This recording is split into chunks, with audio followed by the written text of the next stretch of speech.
Doctor Babasaheb Ambedkar यांच्या 135व्या जयंतीनिमित्त पंतप्रधान नरेंद्र मोदी यांची हरियाणात यमुनानगर येथे सभा होती। सभेनंतर मोदींनी स्वतःच्या हाताने एका गावकऱ्याच्या पायात बूट घातला।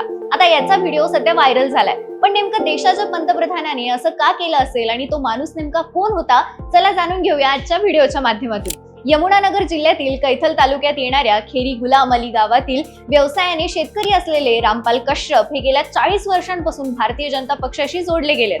गावातच राहून ते शेती करतात। त्यांची 2 मुले रिक्षा चालवून घर चालवण्यात त्यांची मदत करतात, तर मुलीचे अजून शिक्षण चालू आहे।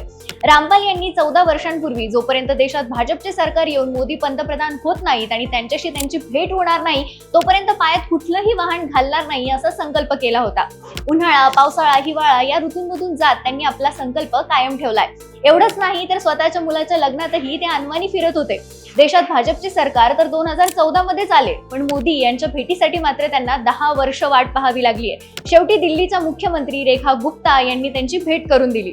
यमुनानगरच्या सभेत मोदी यांनी त्यांची भेट घेतली आणि स्वतः त्यांच्या पायात बूट घालून त्यांचा संकल्प पूर्ण केलाय।